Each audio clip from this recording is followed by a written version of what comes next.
Morning, good morning, good morning. I hope everybody's having a good day. My name is Dr. Boyce Watkins. I want to say welcome to the Black Boss channel where Black men lead the conversation. And today we are here to talk about a guy by the name of Deion. Deion Sanders is the head coach at Jackson State University. According to many reports, Deion Sanders is not going to be the coach of Jackson in a few days. And a lot of people are surprised by it. Some people aren't. And I'm gonna tell you, one guy who's been on top of the whole Deion topic, the whole HBCU football, basketball topic, all this stuff at HB Sports and period, is Mr. Jeff Lightsy Jr. from the Black Boss channel. How you doing today, Jeff? Hey, I'm good, Dr. Boyce. I'm good. Everybody else, not so much, but I'm good. But today's going to be interesting, to say the least. To say the least. Wow. Okay.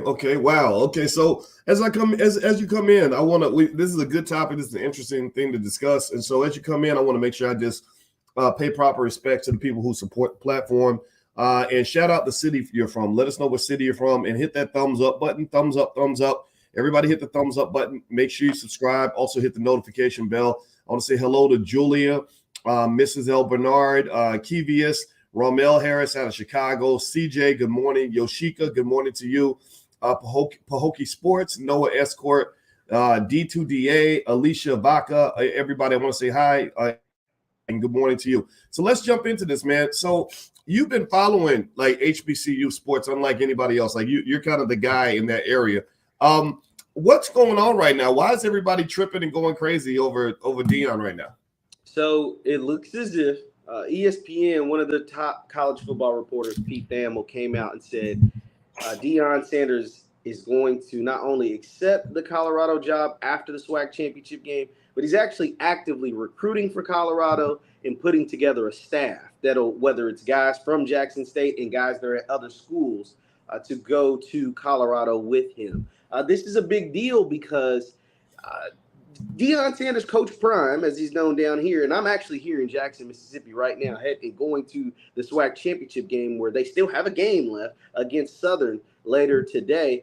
And he has led a renaissance of not just the Jackson State, not just of HBCU sports, but you can't put a dollar value on the four letters HBCU since Deion Sanders stepped into the fray, since he kind of became the head coach of Jackson State. And because of that, it's been amazing, not just, like I said, for Jackson, the city, the state of Mississippi, the SWAC, which is the conference that JSU plays in, but Black people. You know, you feel like a new sense of pride, especially Black sports fans, about ourselves and playing for ourselves. And now you're getting these people to think like businessmen and businesswomen, like how they do at Alabama and Ohio State, right? Like he brought that mind frame to this space, and maybe that wasn't something they thought was possible. And then you add the fact that he brought the mind frame, he brought the winning, he brought the swag, and then he started bringing the players. Right? When you flip the number one player in the country and get him to come to an HBCU and several other 4- and 5-star high-level athletes considering and choosing HBCUs, whether it's out of high school or through the transfer portal, that had never happened before. Like that just simply, quite frankly, had never happened before at this level of football, meaning the FCS level. And so it's crazy because the rumors have been circulating for about a week, right? When you have success and the level of success that he's had in the last 2 years at Jackson State, they've won 22 games and counting. And this year they're currently 11-0 and undefeated. And folks at the bigger rankings of college football, the FBS level, the Power 5, they see that, right? So if you're at Colorado, which looks like where he's going to go, and you think, damn, if he can get people to come to Jackson, Mississippi, or go play for Jackson State, high-level athletes, why can't he come do that at Colorado? Why can't he do that at our school?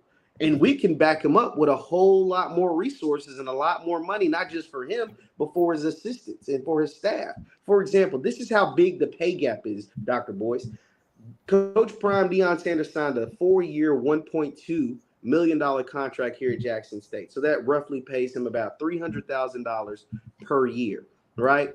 The reports are coming out saying that Colorado was going to sign him to a multi-year deal that pays him, listen to this, him alone, $5 million per year, and have incentives that can raise that $5 million salary up to $7 million. So I'm not you're a math person, I'm not, but that's a million time percentage. You know what I mean? Like that's like to go from that's a 300,000 to whole lot of green, a whole lot of bread. Exactly. And one thing that Prime has always talked about since he's been here, he never made no bones about not entertaining offers at different schools. Right? He's always said that. He said, I'd be a fool if I didn't entertain the offers. But the biggest thing for him was that, Deion was getting $60-70 million contracts in the 90s, right? So he's not new to money. He's been rich and famous since he was 21 years old. He's in his mid-50s now. So he's had money for a long time. Money, fame, spotlight, all of that stuff, notoriety, all of that. But his assistants aren't Deion Sanders. His assistants don't make the money he makes off the field as far as endorsements and things like that. So he always wanted to get his assistant coaches paid. And quite frankly, Colorado just has resources that Jackson State can't match to not only pay Deion, but to also pay his assistant coaches. Well, everybody, in case you just came in, I'm talking to Jeff Lightsy Jr. from the Black Boss Channel, and we are discussing Deion Sanders leaving, allegedly, according to ESPN. They are reporting that he's going to be leaving Jackson State, that right after the SWAC championship, he's on his way out of Jackson. He's actually headed to Colorado, or allegedly, that's what ESPN is saying. There could be some variations to the story, and so we'll kind of keep you posted. Everybody, as you come in, please hit the thumbs up button, thumbs up, share, subscribe. And just a reminder as we get started, before we even jump into this, don't forget that tomorrow, my wife and I, who's a therapist, we're actually starting a Love and Money Masterclass. Basically, if you want to understand how your money can enhance your relationships and your relationships can enhance your money, whether it's your relationships with your kids or your parents or your friends or your mate, then join us for this class. We're going to do a deep dive in this over a 4-week period. If you'd like to join us, just go to boycewatkins.com and you can take a look. We get started tomorrow. You have lifetime access to all the materials, so feel free to join us for that class. So let's hop into this, man. So let's just the first thing I want to ask you about or get your thoughts on is there was that whole spat with him and Eddie Robinson Jr. I don't know as much about HBCU football as you do. I mean, you're the man in that area. You've been digging into that stuff. But I remember when he got that thing with Eddie Robinson Jr. and Eddie Robinson Jr. stepped out and said, "You ain't SWAC." And here's how I interpreted that. I obviously, I kind of like, I said, there's a little bit of hating going on. Deion's kind of, he's a guy that's always had the spotlight. I've been following him since I was damn near a kid, since I was a kid, and he's always had the spotlight. And so that's going to draw some jealousy and everything. But at the same time, I interpreted Eddie Robinson's statement that you ain't SWAC to mean like, you're just a visitor, dude. You're not really in it for real. You're not really in it for the community. You're in it because you can't get white people to hire you right now. And this is a stopping point for you. The HBCUs are kind of the HBCU is kind of your side chick until you get the woman you actually want to marry. How much merit would that? I mean, if you're Eddie Robinson Jr., is he sitting back saying, "See, I told y'all he ain't SWAC"? And Deion came out with the shirt, saying who's SWAC and all that, and he's a winner for sure. But is he SWAC now? I mean, would somebody step back and say, "Well, you ain't really SWAC. You ain't really down for this. You were just here long enough, to get the opportunity to work next to white folks with all the big money, and if they had offered you that job in the beginning, you never would have stopped in the first place." Is there any merit to that comment? There's validity to that, and a lot of JSU fans are now feeling that way. That's why I did a live on this, and I said, "Hey, if you're angry, you're rightful to be angry." Because here's the thing: there's everything that you said, and I'm gonna get to your comments too. But there's also what Prime said when he first got there. When he first got to JSU, he said he was called by God to be at Jackson State, meaning he said he had a call from God and it was collect, meaning he had to pay for it, right? So like he uses all these analogies and this religious analogies, and people that are very religious, they're serious about their religion, and especially you at Black folks. Okay, go. I'm cutting you. So, is Guy calling him to go to Colorado now? That's the thing. That is the thing. So it's like Go if you ahead. recall, I mean, but that's why there's so much anger, because people have, especially the JSU fans, and that's why I applaud them. They have been taken up for Deion Sanders, because people obviously always, the larger public, there's way more public people than there are JSU fans, and the public at large always knew, whether it's the Eddie Robinsons or whoever, always knew or always felt like, you really didn't know until it happens, but you had a pretty good inkling that he was going to leave, and going to leave fairly soon, meaning he's not going to put in 5 years at JSU or 10 years or whatever. Whereas a guy like a Eddie Robinson could very much well be at his university for 5, 10, 15, 20 years. Like, he might not ever leave Alabama State. And he also was an alumni of Alabama State. So he went there as a player, made it to the NFL out of Alabama State. Second round pick, made millions of dollars out of Alabama State. So that's why Eddie Robinson felt so offended. Like, yo, first of all, Deion Sanders disrespecting me, disrespecting my team. And at the end of the day, he ain't even swag, is what Eddie was saying. Now, Prime flipped it, and being the marketing genius that he is, was able to make it a funny thing. And they made songs and T-shirts and all kinds of stuff. But there is now validity, because in the back of Eddie Robinson, and he didn't say this because it was at the time, it was still an adversary, a coach in your conference, and you're still trying to big up HBCU, so you're not trying to put him down. But in the heat of the moment, when he was mad, he told you how he felt. Meaning, like you said, this guy's a visitor in our space. Like, we, at the end of the day, he's going to leave, and he's going to leave fairly soon. Whereas me, I will always be an alumni of Alabama State. And me, I ain't looking to go nowhere outside of Alabama State. I'm looking to build up my program for real, and not just in 2 years. But at the same time, if you're someone who supports Deion Sanders, you could flip it and say, yeah, he was a visitor. But what he was able to do in those 2 years have probably been the most impactful 2 years in the history of HBCU sports. Like, in the history of HBCUs, period. Not just, we can't just limit it to sports, because across the country, we've seen HBCUs have record enrollment across the country.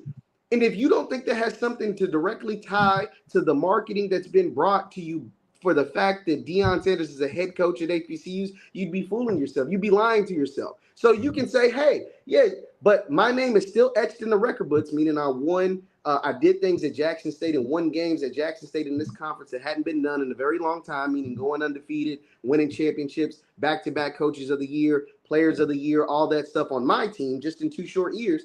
And what I was able to do at JSU, even if I only did it in 2 years, it only took me 2 years. It could have took you 200 years, and you wouldn't have did what I did in 2. Like, that's what he could say, right? So, like, there's 2 sides to the story, but that doesn't mean that people, even though that's true on the Deion part, that doesn't mean that they still don't feel hurt. And like you said, God called you to be here, and you weren't going to, and your whole purpose was to level the playing field. Well, the playing field's not level. And did God give you that same call to go to Colorado, like you said? It's a bunch of different ways to look at it. God ain't call him for none of that. He the money called him. Like, Deion had that song. Everybody remember that song? Give me a yes in the chat if you remember when Deion made that song. Must be the money. Remember, it must be the money. God ain't called nothing. That those dollar bills was talking to you, bro. I mean, seriously, let's just be honest. I mean, if Colorado had said, we're going to offer you a 10% raise over what you're making at Jackson State, would you come to Colorado? Don't nobody want to go to no damn Colorado. Colorado sucks. They suck. They are a terrible football team. And I'm not saying he can't make Colorado into a superpower. Maybe he can. Maybe he can pull it off. Colorado's had some great teams in the past. I think they had a Heisman Trophy winner out of Colorado. In the 80s and 90s. This is 2022, though, Doc. Like, this is different. The Colorado team that he's joining is 1-11, right? The Colorado that he's joining is a bad job. I mean, it's just, let's call it what it is. It's a bad job in a dying conference, right? The Pac-12 is losing USC, losing UCLA, could potentially be losing Washington and Oregon, right? Like, it's a conference that's dying. And so the fact that he took the job, lets you know it has a lot to do with the money. But like, because that's the thing. It'd be different if he left JSU for Ohio State. Wouldn't nobody said a damn thing if he left JSU for Ohio State, right? Or left JSU for Georgia, or left JSU for even a lower tier SEC school like in Arkansas, because it's at least it's a decent job. It's a good job in a really tough conference, but it's like it makes sense, right? Colorado is all the way out in the West Coast in a state that doesn't, if we're just talking football schematics, they don't have a lot of players in Colorado. You have to try to go pull them from California and try to pull them from Texas, which can be tough in a conference that's dying at a place that hasn't been relevant since the early 90s, right? Like all of those things like play into the factor just in the football grand scheme of things. But like you said, man, that money talks. I mean, that money, like to get a jump from 300,000 to 5 million or potentially 7 million, or to get a jump from your assistant coach's pool to being $1 million or 2 million for all your assistant coaches, to the pool now being probably about 10 or 12 or 15. It's a big difference. And the question goes into, I talked about some of this last night, was, did Jackson State do enough to keep Prime, right? Meaning like, because Prime has made such an economic impact at Jackson, the city. Now, Doc, I don't know if you've ever been to Jackson. This is my first time here. Yeah, I know Jackson pretty well. I actually had a long-term relationship with a lady from Jackson. Jackson's a beautiful city with amazing people, but you are right. I think they also, in fact, right now are in the middle of a water crisis. Where they had that muddy-looking chocolate fudge coming out of the sink that was supposed to be their water. I mean, my heart goes out to Jackson. A good city with good people, but they clearly don't have the resources they deserve to have. Exactly. And so he has, like I said, last year, the economic impact of Deion Sanders, they came out with a report and said it was the biggest boost as far as money impact to the city in like a very long time. Just $30 million economic impact to the city of Jackson. I think they were just talking about Jackson itself. I don't even know if they were talking about the surrounding cities like Pearl and different things like that. And this year it'll go up, I'd imagine, because they did even better and they won even more, and it was just even crazier. And so now you're losing that, and that's unfortunate, because it's not to say that the next coach won't be a great guy and a great coach, right? And a guy that's more the stability is there more, right? Like you're not sitting on pins and needles wondering if he's going to leave every year. But he also doesn't mean that he's going to make that economic impact that having a Deion Sanders, bringing a college game day, getting a number one player in the country does for your city and for the Black people that live here. That's also a thing that plays into a factor. It's going to be very interesting because, like I said, I'm going to the tailgate, I'm going to the game and stuff later, and I'm interested to see how the mood is going to be, right? Are the people going to be somber and sad because they know that they're losing their coach? Or are they going to be appreciative and turning up and partying because, hey, if we're going to go out, let's go out with a bang. Let's get a win. Let's have a fun time while we're doing it. And let's reminisce on the fact that he did something here at Jackson State for HBCUs that a lot of people didn't think would ever happen, right? He was able to do in the 2 short years. And not only did he do it, he did it right here in Jackson, Mississippi, in a place that probably needed it really, really bad. And it has been awesome for 2 years. Now, granted, it was just 2 years, but it was the 2 best years, maybe possibly, in the history of HBCU football. Okay, well, everybody, I wanted to let you guys know I'm here with Jeff Lightsy Jr. from the Black Boss Channel, and we're having a really fun conversation about Deion Sanders, allegedly, according to ESPN, planning to leave and bounce out and go to Colorado. And so as we have this conversation, I'd like to ask everybody, if you could, please hit the thumbs up, share, subscribe button if you have not done that yet. Make sure you hit the notification bell. The notification bell is very important because sometimes when you're Black on the internet, you get shadow banned. But if you hit the notification bell, you'll be notified when we go live. So make sure you hit the thumbs up, subscribe, notification bell, and put a B1 in the chat because here we're Black first. This is a platform for intelligent Black people. And also, I'd like to invite you to subscribe to the blackbosschannel.com. The blackbosschannel.com is a platform that we created where Black men do all the talking. And this is a space where Black men get to be heard. And so if you agree with that idea that Black men should be heard, then I hope that you will subscribe to that platform. The URL is right there on the screen. All right, so let me just kind of give you an assessment on this, man. I hear you, right? What you're saying makes perfect sense. Deion did not have to go to Jackson State. Deion, could have did a lot of other things. He probably couldn't have taught at a big white university because I think that he would have taken that job if for the same money at the same level. I think that he would have skipped over the HBCU path.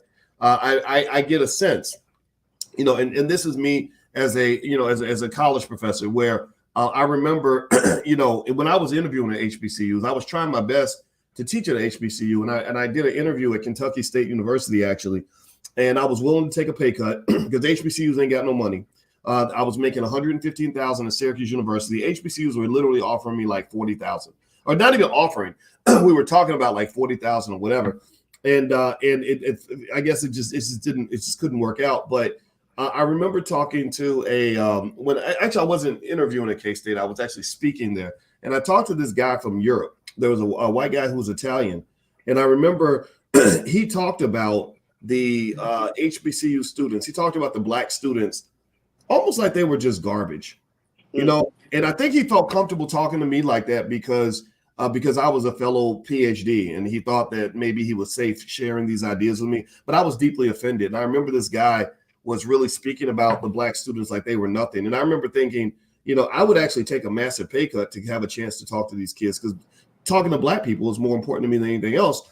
But for this guy, he saw the HBCUs, and there are a lot of foreign professors that do this. They see the HBCUs as a place where they just go and just get a job, any job they can get because they can't get a job somewhere else. And as soon as they get a better job, they're out. Now, in my path, I remember trying to break into Howard, and I had the credentials and everything, but I was a little too radical. I've always been extremely pro-black. That's very uncomfortable for a lot of HBCUs, to be honest. And so at Howard, I was interviewed by this Chinese man. There was a Chinese man literally running the finance department at Howard, which I thought was laughable. I bet you anything, you can never go to China. You will never go to China and find a Chinese finance department being run by an African-American. You won't find it. They won't allow it. Only we are dumb enough to let somebody from another country run a department in one of our HBCUs. But that's neither here nor there. And I remember I couldn't convince the Chinese man that I was worthy enough to teach young black men and women, right? So instead of trying to go and get a job at a HBCU, because I was willing to take a pay cut, I didn't care about the money. I was like, I'll just hustle. I'll go find a way to make extra money. So instead of actually attending an HBCU or teaching at HBCU, I said, I'm gonna go create one. We created the Black Business School. We have 152,000 students around the world. We have educated millions and millions and millions and millions of black people on how to invest. Give me a yes in the chat if you are smarter financially because you've been hanging out with us. I have to throw that in there for anybody who says, well, you didn't want to teach at an HBCU. What's wrong? No, I did try. HBCUs are a bureaucratic nightmare sometimes. HBCUs don't do everything right. Some of the HBCUs, wonderful places, wonderful people, but there's some issues there, right? There's so much more potential. And what I love about Deion going to Jackson State is I like the fact that he kind of pushed them to do better. He elevated the game a little bit. He said, hey, you compete in this game. And I like that because to me, that fits the essence of what Deion represented. Deion, he's always been prime time. He's always been next level. He's that guy he's not a loser. And HBCUs, unfortunately, get that unfair image of kind of just being the losers. Like, okay, we think about this. It's crazy to me that the black schools get the worst black athletes. Like that don't even make no sense. You a black school and you get the worst black athlete. Like, is there a Jewish synagogue that's like, well, we don't get the best Jews, we get the third-rate Jews. The best Jews are hanging over with the Asians and the Arabs, and that don't even make no sense. That's weird, right? That's weird. That's some old slave stuff. But here's the thing, right? When I think about Deion going to Colorado, he better do well in Colorado because if he don't, people gonna clown the hell out of him, and that's a tall hill to climb. You know what it makes me think about? It's almost like HBCUs, like just the beauty of black people and the swag that we bring. We got swag and the swag. Like black people, we're so special. Like chat, if you know what I'm talking about. Like we validate everything. And I remember talking to the leadership at the Air Jordan brand, and a lot they actually kind of insinuated and admitted that they kind of follow what black people do. in terms of how they design the sneakers, and the whole world wants to buy them because Black people validate that. Like, we give the rubber stamp of approval. We give you that thing money can't buy. Like, so we're kind of the prime time of the world in the sense that we also have a specialness. And in fact, I dare to say even Deion's specialness comes partly from the fact that he's a Black man. If he were a white guy with all that swag, it wouldn't be the same. Wouldn't be the same. So my thought is like this, right? When I think about Deion leaving the beauty of the SWAC and Jackson State and everything else and going to a place like Colorado, all they got is money. They don't got no they don't have no they don't have good players. The program is in the dirt. Now you're competing at a different level. You're competing against schools that have resources and talent. You ain't got that. Now, maybe you can get talent. Maybe in 2-3 years you can recruit the team that you want. And it's a possibility. But it almost makes me think about like a guy who's dating like this beautiful Black woman in the hood. And he says, hey, I know you thought I was going to marry you, but that's never what it was. I never proposed to you because I really didn't want to marry you. I'm going to go marry this rich, ugly, fat white woman in the suburbs. Like, that's the one I really wanted to marry. I wanted to marry the rich, fat, ugly white woman in the suburbs. And I know you're gorgeous, but you live in the hood. I don't want to be in the hood with you. Right? Like, being in the hood is hard and there's no money. I want to go be next to Big Becky out in the suburbs because Big Becky has a big bank account and she's gonna take good care of me. She's gonna buy me a house in a Bentley. But just seriously, what's wrong with why is that analogy wrong? Why do I think about this? Process it this way. If you took away the money, would anybody in this chat, give me a yes or no in the chat. Everybody give me a yes or no. With Colorado being 1-11, if you take away the money, would anybody in this chat choose to coach at Colorado over Jackson State? Who in the chat? Give me a yes or no. Is there anybody in this chat that would choose Colorado over Jackson State if you take away the money? So this is what I'm getting at. Like, because I'm a money guy. I think about the money. I see the money. All these white folks really got is money. That's it. That's it. They ain't got what we got. They ain't got the melanated power that we have. They don't have, he ain't gonna have the same experience at Colorado that he get at Jackson State. And so like there's nobody in the right mind that would take that job if you take the money away. So again, I compare it to like I'm dating the most beautiful. I'm dating Shaniqua, the finest girl in the hood. She got all them curves and she got those thick, sexy lips, and she loves the hell out of me. But unfortunately, she lives in a neighborhood where maybe somebody gets shot, once every couple of weeks, or we're struggling to get the groceries or whatever. So I tell her, hey, I'm gonna go date. I met a rich white lady in the suburbs. I'm gonna go date her. And I know people think that I'm hating, and I it sounds like I am, and I acknowledge that. But here's the thing, right? This is the point I want to ask, and I'll let you take over from here, Jeff. At what point does it become about more than just the money? I get it. People are like, yeah, well, of course, $5 million versus $300,000. Who would do it? I mean, at what point do you just say, yeah, the money's good? Yeah, like I could, like, for example, I run the Black Business School. Do you know how much more money I could make if I did what many of my students did and I went to Wall Street instead? I have former students that make $500,000 a day. I mean, at what point do we stop just saying, well, it's the money, man, it's the money, and really, if anybody was able to overlook the money, it should be a person like a Deion Sanders who already has the money. If you got the money, then the money can't be the only motive, right? Well, I get it if you broke and you struggling and you ain't never had a nickel in your life, that makes sense. But when you have this legendary career, when you've allegedly made $100 million or more, it makes me wonder, what's his financial situation? Like, does he have other investments and assets? Because I tell you what, if when I'm teaching Black people, the money really isn't the number one driver because, I already have some wealth and I'm okay with the money I have. You can't really buy me. Like, you can't, I'm in this seat. You can't buy me out of this seat. Harvard University couldn't buy me out of this seat. So what are your thoughts on that?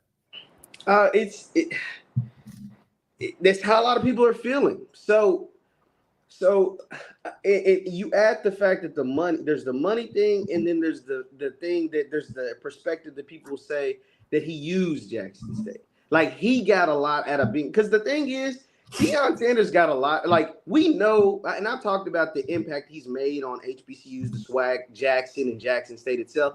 But Prime got a lot out of being here at Jackson State too. Like, let's not get it twisted. Like, he got a whole lot out of being the head coach. Now, maybe all of it maybe wasn't monetarily, but as you see that he's able to level up, well, in his mind, level up and go to Colorado and go from 300,000 to 5 million. But also this.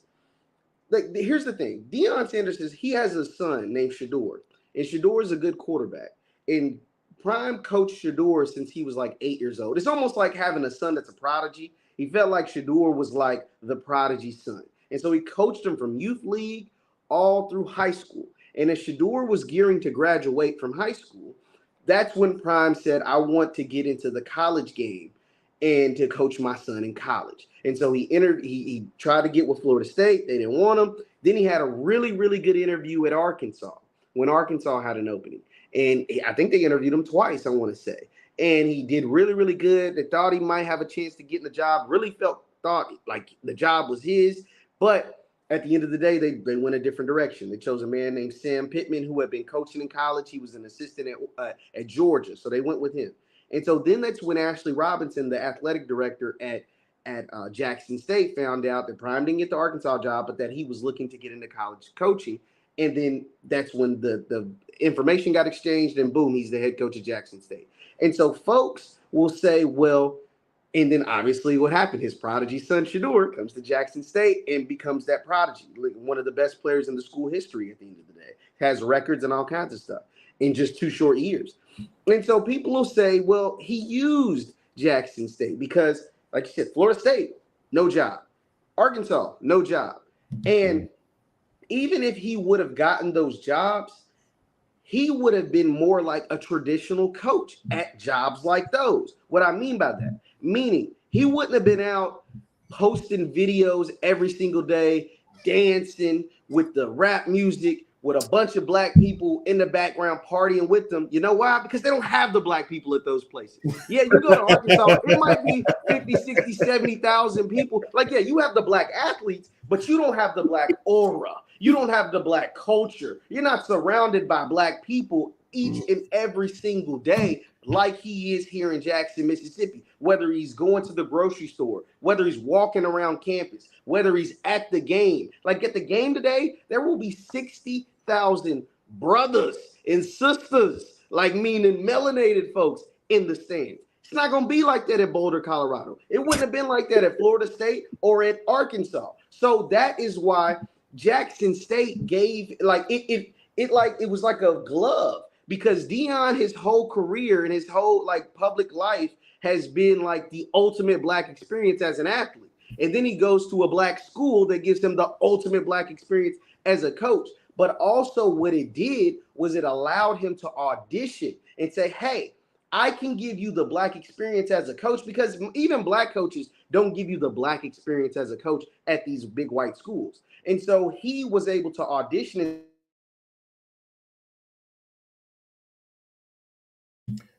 Everybody, it looks like Jeff has frozen.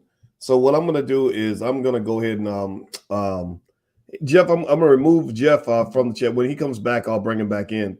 But I'd be curious to know what you guys think. Do you feel like this was inevitable that he was going to leave, or did you think that Deion Sanders was actually going to stay and make a long-term career out of Jackson State? I'll tell you this. I think in a way, it's not to say that anybody can blame him for doing what he's doing, but when you say it's all about the money, it just it's then that makes that kind of steals some of the uniqueness of what he's done as a football coach, because we've been having Negroes leave for the suburbs since the beginning of time. We've always had black people that said, I want to get out of the black community as soon as I can. I'll make do with what I have until white folks decide that they want me. And usually when white folks grab you, they pull you in with the money. And that creates community-wide a Deion Sanders effect, where you have a brain drain and a talent drain from your community. And so I'm not attacking Deion for his choice. I mean, you can believe what you want to believe. It's totally okay to disagree with me. But what I will say though is, you know, everybody, a lot of y'all have gone through this. A lot of us have. How many times have you had, you know, an opportunity that involved black people that paid this much and an opportunity that involved white people that paid that much? There's nothing unique about this. This is exactly what millions of black people have done for a very long time. And what it does is it creates a brain and talent drain from your community. You know, whatever special secret sauce Deion had as a coach and as a human being, it's now going to be Colorado's secret sauce. They can say that, you know, we got the swag now. You know, we have the prime time now. They're going to run ad campaigns around prime time. They're going to make millions of dollars from people, you know, that like that type of stuff. You know, and remember, you know, for most of his career, Deion was in those spaces. You know, he played for the Dallas Cowboys, for God's sake. That's, you know, a team that's run by a racist, Jerry Jones. Y'all saw that picture of Jerry, you know, where he was he was in that picture where they were bullying the black kids, you know, to keep them from coming to the school. So so ultimately, Deion's always operated kind of in that space, and I think that so white folks like the swag just like black people do, and I really want to encourage you to kind of process things like this without going to the obvious. The obvious is, well, it's more money. Like anybody would go for more money. I dare to challenge that. And I dare you to also go a little deeper and say, why is it that we always make the assumption that black people are always going to go for the money, even if it means leaving a space where you're safe to go to a space where you're not safe, or leaving a space where you are recognized versus a space, you know, and respected versus a space where maybe you might be disrespected, you know, leaving a space where you're loved versus going to a space where you're tolerated. I really think as black people, we have to process that. China, I'm gonna bring Jeff back in a second. Looks like Jeff is back here. But China went through that. China had a brain drain problem similar to the black community for a very long time, where the best Chinese scientists and doctors, et cetera, were being recruited to other countries. And China used to you know, they had leadership that said no more. You know, we have the best scientists in the world, and they're all working in other countries. So the Chinese government basically said we cannot grow as a country. We will never get stronger as a country if our very best and brightest are always being recruited away. So they actually started saying to their young people, like, you know, your value is measured by what you're bringing to China. It's not measured by what you did in the United States or what you did in Europe or what you did in other countries. It's measured by what you do here in China. We don't want you to leave. We want you to come back. We want you to stay home because we're tired of our best and brightest being sucked away by countries that have a little bit more money than us. And now you see China as one of the most powerful countries on earth. So I think for the black community, we have to sort of challenge this idea that if a white man offers a couple more dollars, then we're supposed to automatically be out. I would almost, again, go back, and Jeff, I'm gonna let you have the ball again. But again, you know, with Deion, you know, I assume you're financially secure. At what point do you get to the point where the money can't be the number one factor in your decision making? So go ahead. The biggest thing is, like I said, Jackson State allowed him to audition and show that the black experience as a head coach could possibly work. And when he flipped Travis Hunter, meaning got the number one player in the country to come to JSU, those are dollar signs in people's mind, because Travis is a special athlete, and if you're at another school, you're thinking, okay, if he can get one Travis Hunter at JSU, maybe he can get 4 of them at Colorado, right? Like at Ohio State and Alabama, they get 10 of them a year, 20 of them a year, right? But like maybe you can get 3 or 4 at Colorado, and that'll change us economically. That'll change us and put us in a different stratosphere. The thing is, though, like it's not that I think Prime can go to Colorado and may be able to have some success.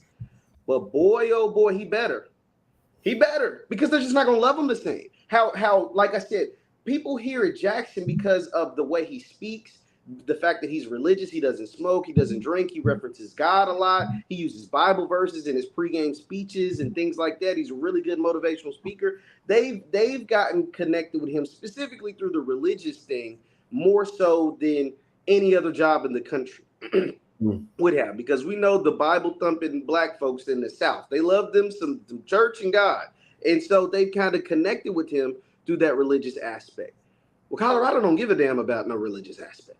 They don't care about wins and losses. Like, so they you can go out there and talk about Jesus and say God called you. All of that's cool. Like, yeah, that sounds good. That's cool, right? But if you go out there and go 1-11, your ass is gonna be fired just like the last dude. You know what I mean? Like that's just the truth. And so they're not gonna look at you with the same gravitas and the same aura and love that these people here at JSU or at the HBCU community or the black folks in this place. Whereas they're like, yeah, okay, they'll have a little bit starstruck at first, but get off to a slow start or start losing football games. Yeah, that stuff wears off really quick when they're paying you See, the thing is at JSU, they're only paying you $300,000. So the wins and losses, yeah, they care about their football just like any other place. But $300,000, and you're Deion Sanders, we can't complain too much. And the fact that you're giving us all these resources. You're providing us with all these sponsorships. You're bringing in this influx of money that we've never had or never seen before. See, in Colorado, they have that already. Like money, that don't mean nothing to us. You're not going to help us get a Walmart sponsorship. We already have that. You're not going to help us get a Pepsi sponsorship. We already have that. You're not going to make an economic $30 million economic impact to our university, our school. Yeah, we do $100 million. Right? So $30 million you know what I mean? Like we do $100 million. $30 million ain't nothing. So like, okay, so all of that stuff that goes away. Just like all of that love that Jackson, JSU, the SWAT has for you, all of that goes away. It's about wins and losses. And having Snoop Dogg and Key Glock and all these Rick Ross and all these people on the sideline, yeah, all of that's cute until you finish the season 4 and 7. Until you finish the season 6. That ain't gonna, all of them folks on the sideline, now, hell no. We want all of that gone if you ain't winning no football games, right? Now, all of that ain't gonna happen. All of it on the social media, all the cameras, whether it's, Amazon Prime or Barstool or, his son, Deion Jr., who runs the social media. All of that's cute when you're winning, but it's gonna be hard to win at Colorado. And that stuff goes from cute and dope and amazing to annoying fast as hell if you ain't winning. So like, oh no, that's annoying or a distraction. Now that stuff becomes a distraction where it once was a recruiting pool and a reason to come down to Jackson State and visit and see, like, and it broadcasted to the world all the great things you were doing at JSU. Yeah, that becomes a distraction in their eyes when you're not winning or when you're not doing what they brought you in to do or where they give you that from $300,000 to $5 million pay increase. Yeah, that becomes distractions because, things in the black community become distraction or urban or too hip hop or too, like they use those words, those code words. And some of those code words are going to be floating around Deion Sanders if he doesn't go up to Boulder, Colorado and win, and not just win, but win immediately. They're going to start to say that because at JSU, he was able to win immediately. Wow. Well, everybody who's watching, I'm speaking with Jeff Lightsey Jr. from the Black Boss channel. And he's as you see, he's really committed and dedicated to our HBCUs and also the sports in general. He's a little Stephen A. Smith in a good way, though, without all the buffoonery. And so if you want to follow Jeff, you can actually follow him at jlightsey7. That's his Instagram and Twitter. So follow Jeff. He's on top of sports. He'll keep you informed and stuff like that. Also, I want to remind everybody that we're in the Black Business School. We are doing a Black Wall Street training class that starts on the 6th, being taught by a brother named Cody Ransom out of Tulsa, who will teach us every single detail about Black Wall Street, who the major players were, how it was built. Our whole community needs to know about Black Wall Street. Our whole community needs to understand the details. And believe me, even if you think you understand Black Wall Street, you don't know all the details the way Cody knows the details. It's really amazing. Bring your whole family. The training starts on the 6th of December. So we're not waiting on public schools to teach nothing. We don't debate critical race theory. We don't worry about what white folks are going to teach us because we got plenty of smart Black folks who can do the job. So we partner in the Black Business School with a lot of Black educators and thinkers to do things like that. So if you'd like to join, we start on the 6th of December. Go to boycewatkins.com. The link is right there. All the materials, all the slides will be yours for life. And I encourage you to bring your children because you have to educate your own kids. We must educate our own and stop waiting on other people. So hit the thumbs up button, thumbs up. Make sure you subscribe, hit the notification bell. That's very important so you can make sure you follow the platform. So let me throw this out here at you, Jeff, man. All right. So a couple of things popped up. Let's talk about the money. You know I'm a money guy, so I'm looking at the money because and Deion apparently is a money guy because he had a song called "Must Be the Money," right? So it must be the money. And here's what is interesting. You made a good point. You made a lot of good points, but one good point that stuck in my head was that you talked about how the financial impact that Deion had at Jackson State. It wouldn't really matter so much at Colorado. Like the idea of bringing in an extra 30 million. HBCUs unfortunately are in such a bad financial state that an extra 30 million is life changing. It's amazing, which is very sad because you out here, we out here worshiping all these rappers, bragging about how rich they are, and they're not, and their universities are starving and going broke. I mean, people might give Bill Cosby a hard time for what he allegedly did or didn't do, but you can't knock the fact that he actually put his money where his mouth was.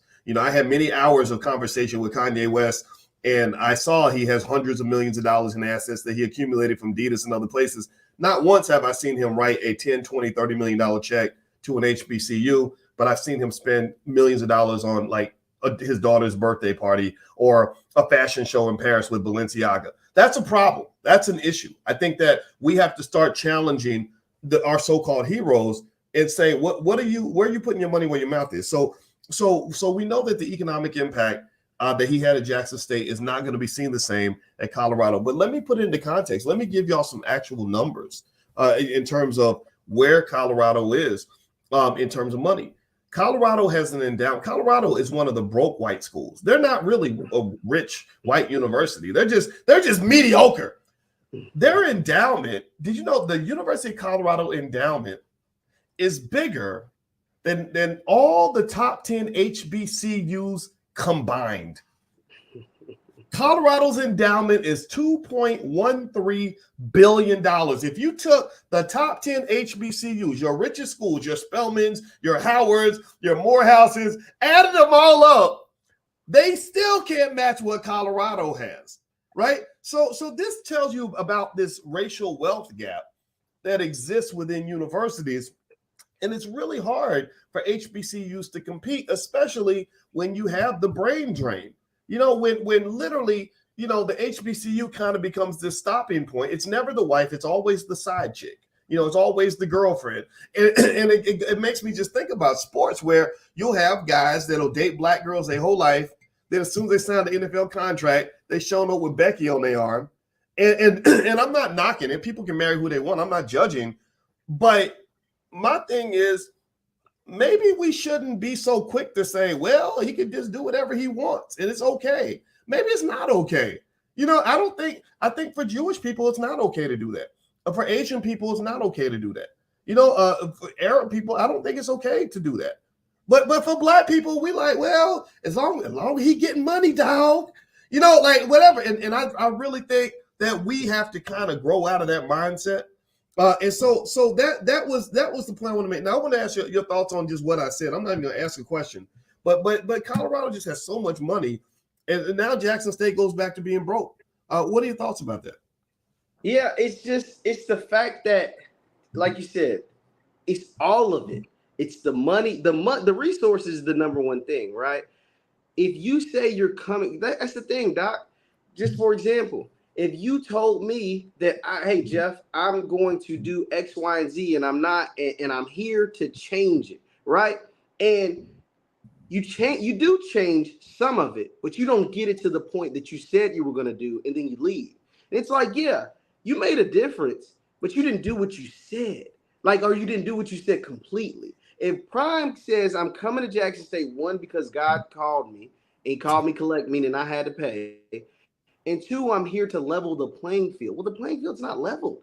And not only is it not leveled, it's getting there. It's like we're seeing the progress. And we know in 5 more years, we just wonder, we're left to only imagine what it could be like in 2 years or in 3 years or in 5 years, right? Because you said you were going to level the playing field. And although you haven't leveled the playing field, you've shaken it a little bit. You shaking you've shown that it's possible. And so now it's like, oh my goodness, now it's only left to my fantasy what you could have done, right? Like at one point I never could have imagined. But now it's almost like worse. It's like that quote where they say, "Is it better to have loved and lost, or to never have loved at all?" Right? It's JSU. If all the reports are right, they will have loved and then lost, and it's like, damn. What could it's almost like we could have been there. Whereas it now, it's like if we would just have never thought about or never loved at all, we may not have known what it felt like to actually be like inch closer and closer and closer to seeing the playing field being leveled. And that's not to say that the playing field still can't be leveled, but it's just like the expedition of the playing field being leveled is gone, right? Like Deion Sanders put a battery in your back and boosted you, right? I used this analogy with my uncle the other day. JSU in HBCU sports, it was trending in the right direction, but it was on like a slope, like with a slight trend, right? Like it was going up a little bit. But when Deion came, it went like this, like it went straight up, right? Like like you went from this slow but steady to straight up in the air, like up, and like we just wondering how high could he take it. But the thing was, he can only take it as high as long as he's there. And as long as his direction is going straight up like this, the scoundrels and the vultures are going to come and try to pluck him away from that black school down there in Jackson, Mississippi. And that's essentially what happened. And that's why it's unfortunate. And the fact, the economic impact, like you said, it won't be the same at Colorado because Colorado's not hurting for money. They're not hurting for money, and they will fire you if you don't do what you're supposed to do. They will not love you the same. Even before they fire you, their fans, their alumni, their boosters, their people on Twitter, on the internet, on Instagram, on Facebook, they're going to bash you if you're losing before they fire. So even before the firing, if you don't have success, and that's not to say he won't go there and have success, but if you don't have the success, and not just success, but the level of success that they expect now. It's not just like you can go out there and still have winning records. Coaches with winning records still get fired all the time. And because it's big business, right? You could have a winning record, but if you're not making the impact that they want, they will fire you. And so that's why it's all different, man. It's going to be totally, totally different. He's always been Deion Sanders since he's been in the public spotlight. But coaching is different than being a player. See, as a player, there's folks that sign your checks, and they can kind of, like get you up out the coaching. You're the face of the organization. And in Colorado, you're the face of a big white organization. And will you be able to have that same gravitas, that same swag, that same dialect, those same interactions when the boosters, alumni, fans, students aren't Daquan and Tyrone and Shaquita, but now they're Bruce, Bob, and Billy, right? Like Billy, Bob. And, like, will you have that same swag with them? Like, will you be able to, right? Like, or do you have to talk really proper and get, you know what I mean? Like, do you have to get in line? Because there's a game you have to play when people are paying you $5 million a year. That's just the fact. Doc, you've been in those spaces. There's a game that you have to play, and there's asses that you have to kiss. Pause. No offense. That you have to play when somebody's cutting you a $5 million check to be the face as a coach, to be the face of their organization. That just isn't the same when you're here at an HBCU at Jackson State University. Yeah. I really think you know what I think about, man. It's a similar story, but not quite the same. You and I are both from Louisville, Jeff, and Jeff Lightsy Jr., by the way. That's the name of the brother I'm speaking with. And you and I remember a coach by the name of Charlie Strong in Louisville. Yeah. Now, here's my perception. Now, you're a sports guy. You're one of the best in the business, and so you can fill in the blanks. Because I'm gonna speak as a casual observer, but a football fan, about what I saw with Charlie Strong, and why it reminded me of that TLC song, "Don't Go Chasing Waterfalls." You remember that song? Don't go chasing waterfall. All right, so Charlie Strong, everybody, was coaching at Louisville, and he really, really brought it. I mean, the team was the best it had been in years. They were pretty close to almost like competing for a national championship, which growing up, I grew up when they would give away those football tickets just because nobody wanted to go to the games. And he brought a sense of pride to the school. He was a black coach. it was black excellence. For the people in the city, the black folks, like we were really proud of Charlie Strong. At least I was, to see this black man leading the team and seeing them We compete all on were. a national We level. all were. I was there. I lived it. We were. Charlie was Yeah, our guy, man. but continue on. Yeah. And so then, and Louisville really worked to pay him. They were really trying to throw that money at him. But Charlie wanted bigger, a bigger stage. So he took a job at the University of Texas. And I remember being so heartbroken when he took that job. I was like, man, like, dang, like they gave him everything he wanted.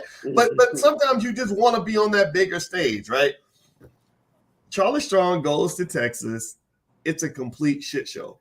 From day zero. The alumni didn't, the biggest donors did not want his black ass on their campus.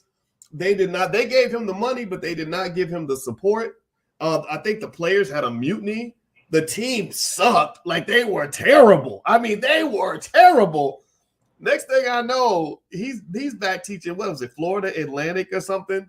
And then I don't know if he even kept that job. Like, it was like it went all downhill. Like you left. And here's my point, right? And I want to get your take on like what you saw with that whole situation, how it might relate to this a little bit. What I saw with Charlie was, like, you can't underestimate the value of being in a place where they really just love you. Mm-hmm. Like you walk away from love because you want something that validates you, right? Or helps you reach some sort of shiny goal or whatever. But then next thing you know, you find out that your goal was buried in your backyard. That literally everything you had was right there in front of you, but you went out in the world trying to search for stuff, and next thing you know, you're in a bad situation. What was your thoughts on that? What was your impression of how things went down for Charlie Strong? And would you relate that a little bit to what could happen here with Deion going out to Colorado? Well, with Charlie Strong, the thing was, like you said, he wasn't their first choice, and then he was going to Texas, and he had a white wife. Like, so you had all of those things. It just, they never, the boosters, meaning like the football people wanted Charlie, but the football people aren't the ones that pay the bills around like football itself does. But the boosters, those endowments, those come from really rich people that went to your university and that give a lot of money back to your university in conjoint with the sports and athletics and the academics that bring in the money. But the money makers are the alumni and the sports. And so with Charlie, it was a sinking ship when he hopped on there, right? Like that's essentially what it was. And that could be the case at Colorado with Deion. We just don't know. I mean, it's a 1-11 team. Texas wasn't even that bad when Charlie left to go there. Now, the difference between Charlie and Deion is that Deion is Deion, right? Like, he'll always be able to bounce back simply because he is prime. But like you said, it's the fact that he will never feel the love at Colorado, even if he wins 100 straight games in a row and wins 10 national championships. He will never feel the love that he feels here. It's impossible, because you know why? They're always going to put their first love in front of him. The guys that were winning at Colorado or winning wherever before he got there. So they've seen winners before, and they've seen what it looks like to win national championships and Heisman Trophy winners and things like that. So even if Deion comes and do those things, well, that's been done before.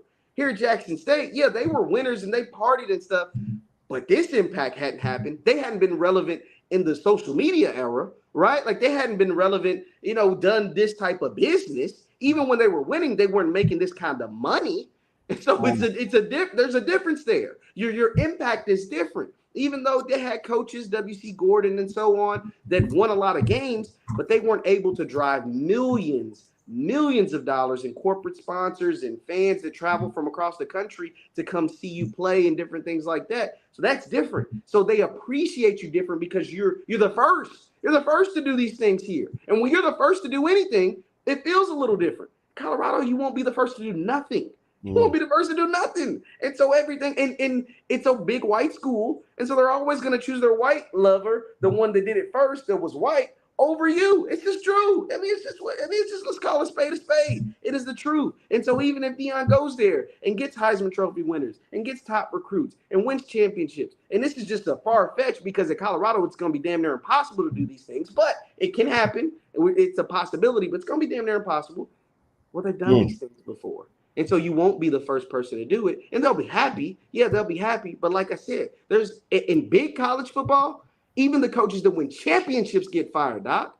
Even the coaches that win freaking championships get fired. Go ask LSU's last 2 coaches. They got fired after winning championships. Go ask a couple of coaches from Auburn. They got fired after winning championships. Like this is a serious thing. Like they don't play. It's not like fun and giggles and like look at Nick Saban. He's the winningest coach in the history of college football, and he never freaking smiles. Like he never smiles. Why? Because he's always stressed. Because if you don't win, he knows he can even get replaced. So that's the thing. Like that is the seriousness of major high-level college football when they're paying these coaches $5, $7, $10, $12 million per year.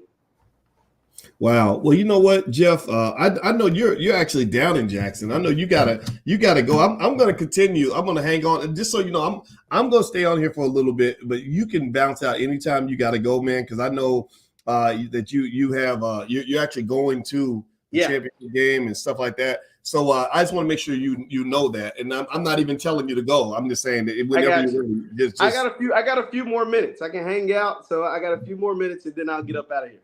All right, very cool. And by the way, I'm speaking with Jeff Lightsy Jr. from Ball Sports. And Jeff, I'm going to give actually his Instagram and Twitter information if you want to follow him and debate sports with him. He'll debate you all day long on social media.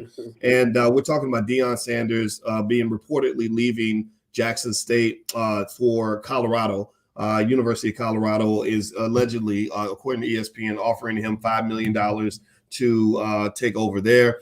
It's a big pay jump from $300,000 or so that he was making at Jackson State to $5 million. And we're just debating the pros and cons of that. So, by the way, if you could take 1 second, everybody take a second, hit that thumbs up button, hit the notification bell. Also, make sure you subscribe and hit the notification bell. That's really important because you want to be notified when we go live. If you enjoy this kind of content, then you will be notified when we go live. Also, I want to mention this week, I'm actually speaking at the Sales Accelerator in Atlanta today, actually. And Coach Kimberly Fowler is hosting that event. And I want to make sure I mention, I'll put her URL on the screen if anybody wants to come to that event. It's for basically anybody that wants to level up your business.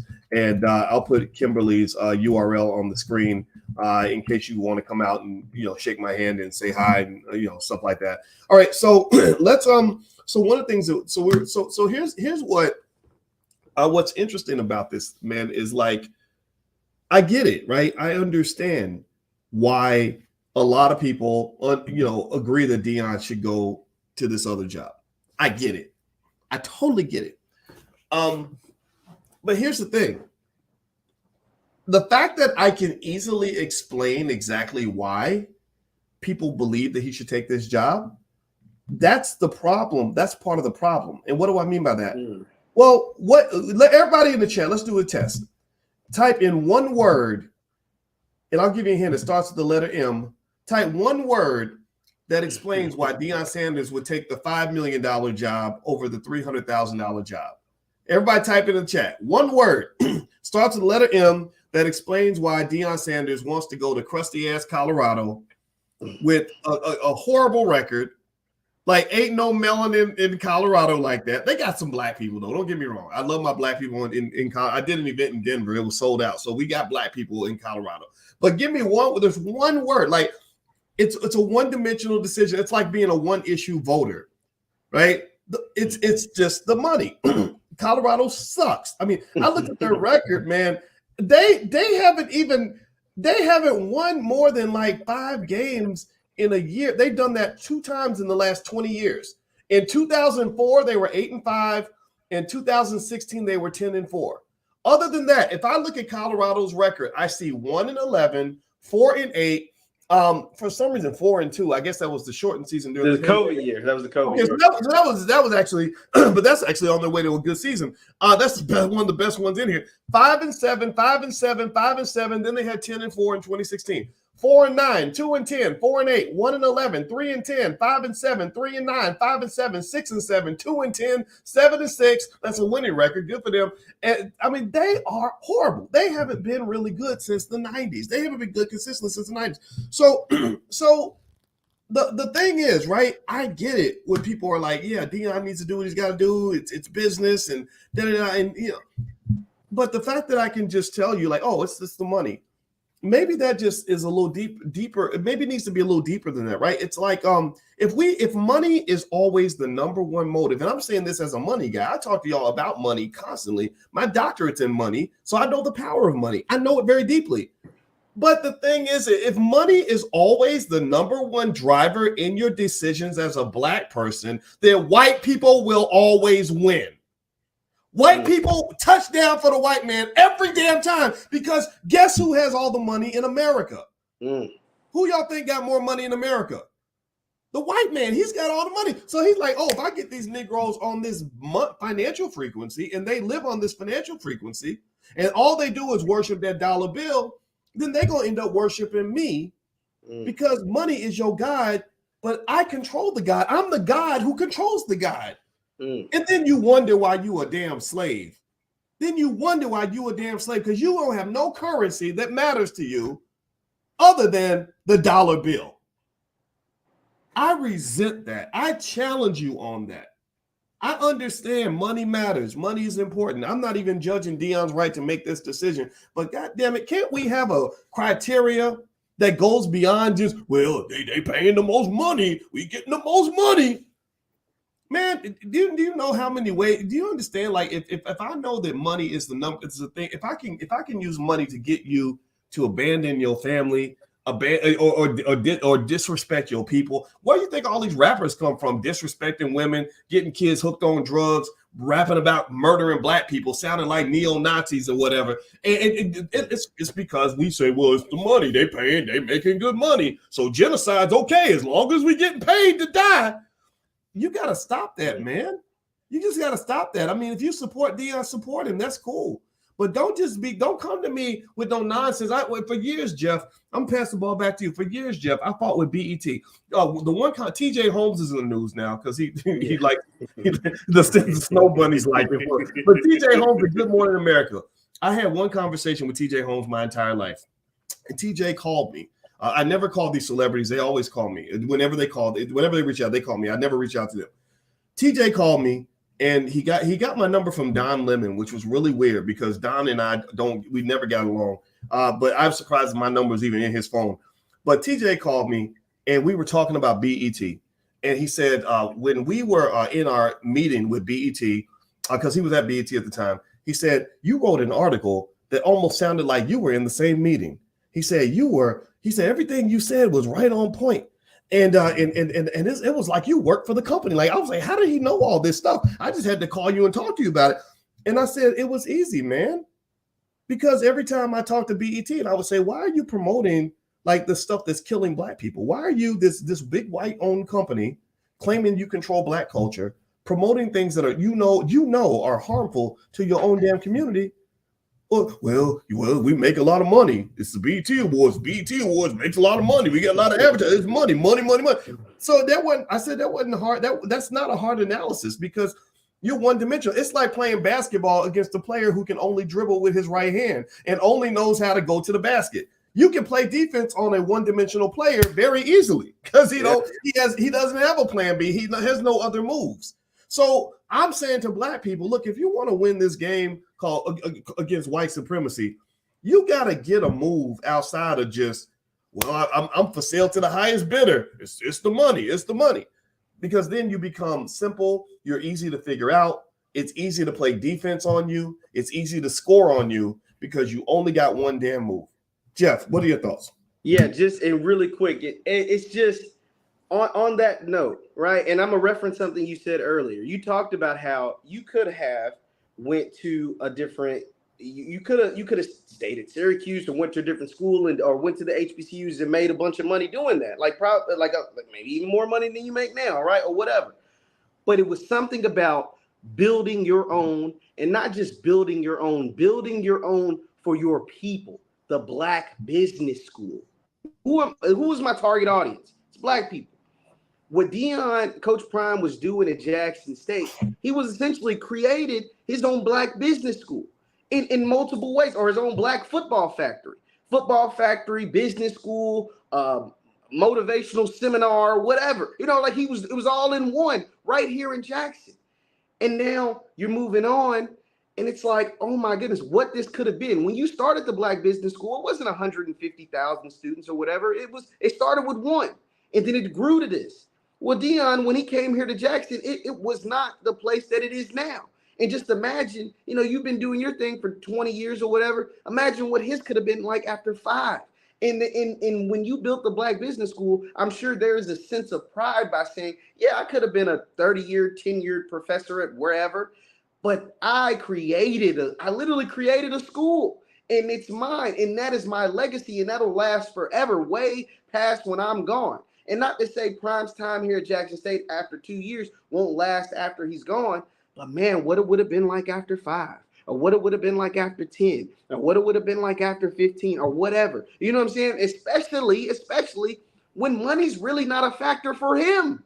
He's rich already. He was going to be rich to the day he dies. He was rich in the 90s. He was rich in the early 2000s. He's rich right now. Like that $5 million a year, it's going to matter, right? But his sons, his 20-year-old sons, walk around with diamond chains and diamond watches and gold and diamond grills. Look it up. It's just the truth. And so that tells me they ain't hurting for no money. If your 20-year-old son got, $5 million worth of jewelry on just to walk around the mall at 20 years old. You know what I'm saying? So like, it just would have been so special. The fact that he was essentially building a Black business school, a Black football factory right here at a Black school in a Black city, Jackson, in a state, Mississippi, that's been detrimentally done horrible to Black people. Like all of it was just beautiful to watch. And now we're watching it go away, and that's the sad thing. What it makes me think about too, Jeff, is we have all these athletes that talk about how they want to. They're like, well, we're hoping that one day we can own 2% of an NFL team. Like we 5% of the Baltimore Ravens is up for sale. We're forming an investment group to buy 10% of the Baltimore Ravens or whatever, and it's stupid to me. It's silly to me. We're like the 7-foot midget. We're the 7-footers that really think we're midgets. So we act like midgets. We walk like we're short and kind of just do what a short person would do when really you're the tallest person in the room. And because to me, owning 10% of an NFL team means nothing when you used to own the Negro Leagues. You owned the entire franchise. You were the commissioner and the shareholder, and you also owned all those businesses connected to the Negro Leagues.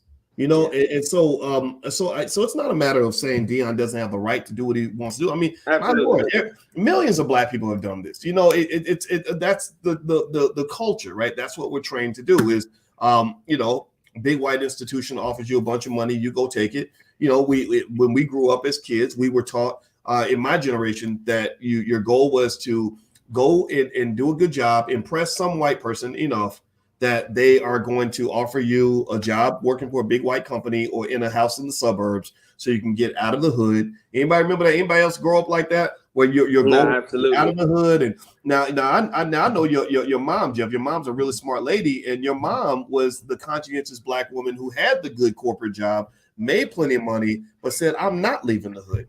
I'm deliberately staying in the hood because the hood needs me. Like, I need to be here. Your mama easily could have moved anywhere she wanted, but she said, no, I'm staying in the hood. And I really think, I'm not saying that Deion should have stayed where he was at Jackson State, but here's the thing.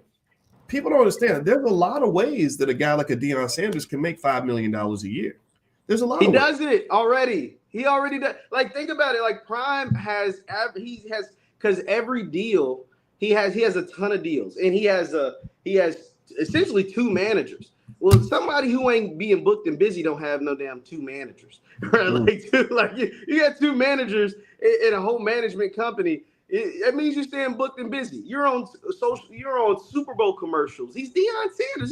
He was a NFL Hall of Famer, college football Hall of Famer, and worked on TV for 15 years. So like, he's booked and busy. And now, not only, and then you take all of that, and when you have good marketing and good campaigning, and you have the goodwill, they spin that and say he left all of that, but not necessarily left it, but then took that and brought it to Jackson State. And they were able to flip it and package it. And that's why he's had not 1, but 2 documentaries since he's been here in 2 years. 2 docuseries, not documentaries, meaning one movie. I mean in docuseries, multiple part episodes. One was on Barstool, and the next one will air this month on Amazon Prime. So, like I said, when I say Jackson State benefited him, like if he would have got that job at Arkansas, he wouldn't have had 2 docuseries in 2 years. It just would. He wouldn't have had College Game Day come to Arkansas probably. I mean, it wouldn't have happened. But all of that has happened since he's been at Jackson State. But it mainly because the story is so great. The guy, the Deion Sanders, the Hall of Famer, the best athlete ever, chose to go coach at a school, at an HBCU, even though he never attended one and maybe never even been on one's campus before he got to Jackson State. You know, so that's why it all made for a good story and was easy to sell to different businesses. And since 2020, all the businesses allegedly want to give money to Black entities. Well, what better than to give money to Deion Sanders so he can promote my product? That's a Black entity. Give it to his school that he's at coaching. And so I get to say that I did my duty to give my pledge. All of them pledged a bunch of money to Black entities back in 2020. So I fulfilled my pledge, and I get Deion Sanders out of the deal. You know what I'm saying? Like I get primetime and all the cameras that he brings out of the deal. So it was a win-win for both. I just wish I could have seen it last longer. That's all. But I do have to get out of here though, Doc. So I appreciate you having me, man. Yeah, no problem, man. I'm glad you're here, and I want everybody to get your information as you bounce out. I'm gonna hang out and talk to everybody and answer some of y'all's questions. But Jeff Lightsy Jr., he's from the Black Boss channel, and he's a brilliant young guy, and he does a lot of great stuff. You can follow him on Instagram at jlightsy7. So everybody go to Twitter or Instagram or both and follow Jeff. He's a smart guy. And if you like to debate sports and stuff like that, he'll get in there, he'll debate with you. And he does it every day. This is what he does. And I have a lot of respect for you, man. So yes, sir. And if you want to follow along what's happening here in Jackson at jlightsy7, I'll be posting different videos and different tweets and everything that I find out while I'm here. And just, you know, if you want to further this conversation, yeah, I'll be posting about all that stuff all throughout the day.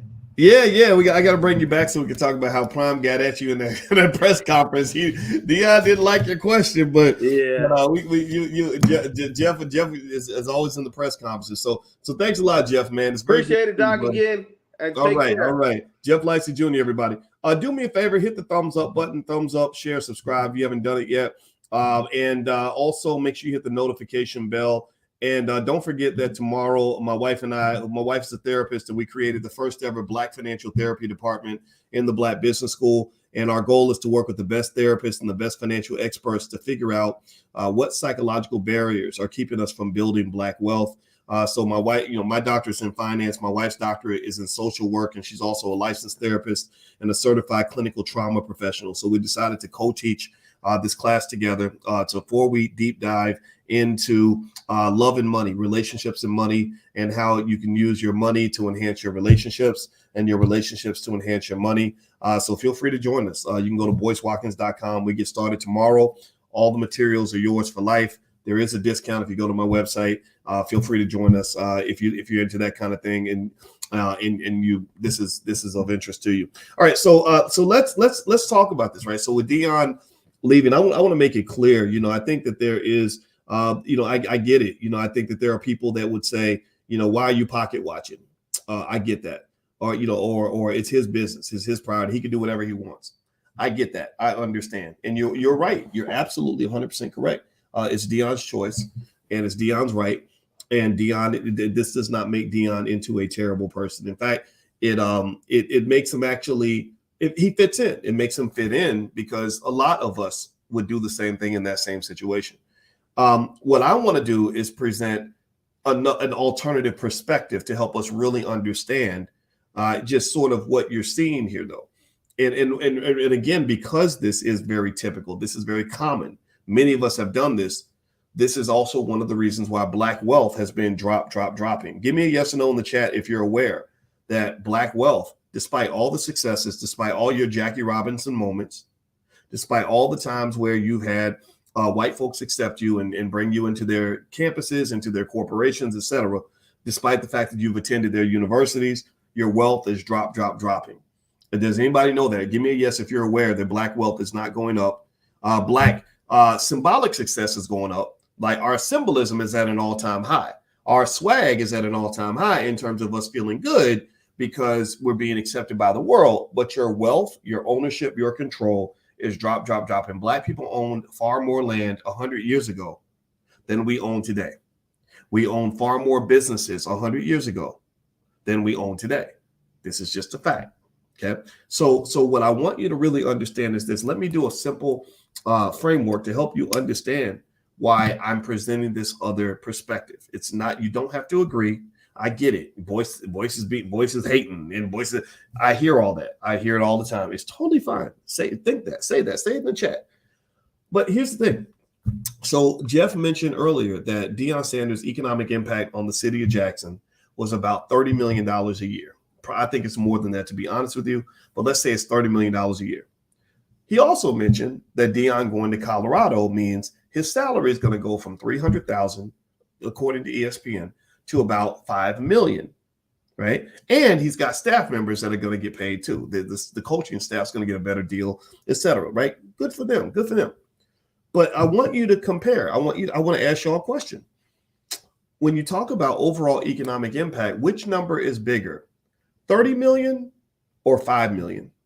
Which number is bigger, 30 million or 5 million? Because when Deion is in Jackson, Deion makes his money, but the community makes its money too. A few $100,000 go to him. It's less than what he deserves. He deserves millions of dollars. But millions of dollars go to the community. Millions of dollars go to the university. Millions of dollars go to lots of Black-owned businesses that are going to benefit financially from the presence of Deion, from the spectacle of Jackson State football, from the sold-out stadiums. Do you get what I'm saying? Give me a yes in the chat if you can at least hear what I'm saying. Give me a yes if you can at least acknowledge this. I'm not asking you to agree. I'm asking you to hear me, okay? But when he goes to Colorado, who's going to benefit? Whose businesses are going to benefit from the presence of Deion Sanders? Whose university, if the university is making a few million extra because Deion brings this light everywhere he goes, what university is going to get it? Is it Colorado and HBCU? Is a Black university going to get that money? Or is a white university going to get that money? Are Black-owned businesses going to get that money? Or white-owned businesses going to get that money? Is a Black community going to benefit from those millions we'll bring into Colorado? Or is a white community going to benefit from those millions in Colorado? So this is the point that I need y'all to understand as Black people. I need you to just kind of take a second. Just hear me. Just hear me. I'm hearing you. I need you to just hear me. Unfortunately, what you're looking at is basically another Jackie Robinson moment. When Jackie Robinson got plucked out of the Negro Leagues, they weren't going and looking for everybody. They said, look, we don't want all the Negroes. We don't want all of y'all. Oh, God, no. But we want him. We like that boy right there. We want that boy. We want him to come play for us in the leagues, right? In the Negro Leagues, right? So Jackie goes and he gets a nice contract. He gets a nice deal. He's making big money. And people, there's a debate, right? Some people are like, man, now, dang, we losing some of our best players, and now my business is struggling because people don't come to the games, and now the league is going to be in financial straits and it's going to be struggling. But then there are people that were like, yeah, but that boy going to make good money, and he get to play against Joe DiMaggio. He get to be in the big leagues, right? Even though the whole time the Negro leagues were the big leagues. The Negro leagues, the white people didn't have Satchel Paige. The white people didn't have the great players that we had at that time. The Black man has always been the greatest athlete in this country. We were the big leagues, but we thought we were the little leagues. We were the 7-foot midget. We were the 7-footer that thinks that they're a midget. So you always looking for somebody taller when you're the tallest person in the room, and everybody knows it but you. Everybody knows how great you are except for you. So you trying to get next to white folks because you've been trained for 400 years. Books like Black Labor, White Wealth explain this. Powernomics.com is where Dr. Anderson's books are. I encourage you to get them for your kids so they understand how to not fall for the rope-a-dope. But you've been trained to believe that his ice is colder, that his fans are better, that his stadiums are prettier, that his women are finer, that his money is cleaner. And so you want to go be next to him because you somehow feel that that's a symbol of success. So I'm going to go back to that basic point.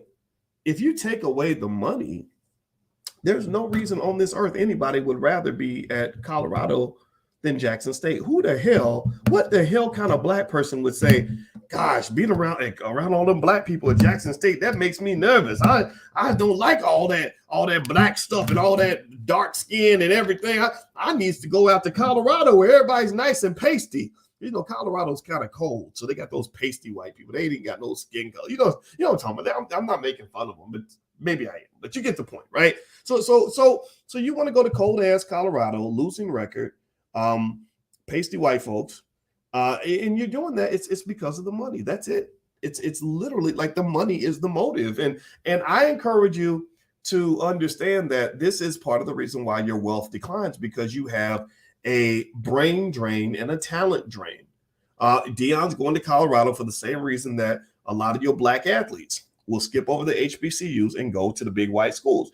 I mean, why wouldn't they? The big white schools have the money.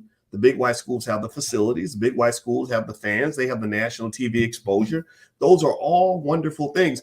And the thing about it, though, the problem, though, the reason that you're missing out on the true wealth is because true wealth comes to people who build things. True wealth does not come to people who attach themselves to pre-existing institutions. True wealth comes to people who build institutions that others eventually want to attach themselves to. So another way, so Deion is going a route that a lot of people go, and that's fine. But another approach to look at this might be to say, I'm prime time. The sun, I'm not a planet. I'm not a planet that revolves around the sun. I am the sun, and planets revolve around me. So wherever I go is where the swag is going to be. Wherever I go, the power is going to be there. So I'm not going to you. You got to come to me. So because I'm going to build something right here that's going to have the power of the sun. And all we're going to do, we ain't going to revolve around nobody. We ain't responding to nobody. We ain't trying to get up next to nobody. All we're going to do is shine. And all we're going to do is use our power to have a gravitational force and a pull that is so strong that eventually planets start revolving around us because I'm the sun. So let me tell you a little secret. See, I don't show it so much because I think it's kind of bad, but I got a little prime time in me too. I've always known how smart I am. I've always known that I understand things about economics and finance that most people don't get. I've always known that I could be as great as I wanted to be. I just don't believe in bragging about it because you don't brag. You're not supposed to brag about it. You just show it. You just do it. And so do you know the promise that I made to myself back in 2007 when I was leaving Syracuse University to do the things that I do now? Is I said, I am not going to go chasing down any of these celebrities. I'm not chasing down anybody. I'm not trying to go get in front of nobody to show them how good I am at what I do. You know what I'm going to do? I'm going to sit back and I'm just going to murder the game and kill it right where I sit. I'm not going to them. They're going to come to me. And I'll be damned. And I've put it on a stack of Bibles right now that every single celebrity that I have ever met in the last 15 years, I never called them first. They always called me. You know why? Because they were like, what's that Boyce Watkins guy going on over there? What's his I've heard good things about his platform. Seriously. And I can go down the list. I'm talking about, the Al Sharptons and the Jesse Jacksons and the Ice Cubes and the Kanye West. Kanye, I didn't call Kanye. I wasn't trying to get next to Kanye. I don't care how many shoes you sold to weird old white kids around the world that want to spend $400 for a pair of ugly sneakers. I don't care about fashion shows in Paris with Balenciaga, the biggest child molesters on earth. I don't care about that stuff. None of that impresses me. I'm black first. I'm B1. This is where the gold is buried. Kanye called me. Kanye reached out to me. I'm not bragging. I'm sorry. I know it sounds. I don't want to sound cocky. I promise you, I'm not trying to do that. I'm trying to empower you. I'm trying to support you in your greatness and understand. Look, if you're just good at what you do and you're building where you stand, then eventually you gain something that is very powerful because you poured into it. It's like a child. If you have a little baby, you can't sit here and drop your own baby so you can go babysit other people's kids. Well, I want some light-skinned kids with good hair. You got a beautiful baby. You done drop your baby in the dumpster so you can go babysit somebody else's kid when you got the most beautiful child on earth. Why not sit back? I just really think in general, as black people, what we got to do, this is what's going to solve your wealth problem. I swear to God, this will solve your wealth problem. You have to really create a generation of builders. You have to create a generation of young people that say, look, we don't need to go. I know the white man's got all the money. I know he's got some resources and all that, but I'm not a one-dimensional thinker. You can't just get me for the money. This is why I love the Nation of Islam, because I talked to Akila Nihonda, one of the greatest rappers of all time. And I didn't need other people to tell me Akila Nihonda is a great rapper. I just decided that. And I said, you're great right where you stand. Let's show everybody how good you are. Right. And I like Akila because you can't buy Akila with dollar bills. You can't just have her go sit next to some pasty ass racists because they paid her extra money. You cannot be a one-dimensional thinker, because I go back to that basic premise that if you let money be your motive for every decision you make, then you might as well put on a Klansman's hat or a Klansman's cape and call yourself a white supremacist. You might as well become a white supremacist. Why is that? Well, because if you worship money and the white man has all the money, then you will effectively end up worshiping the white man. That's it. It's just true.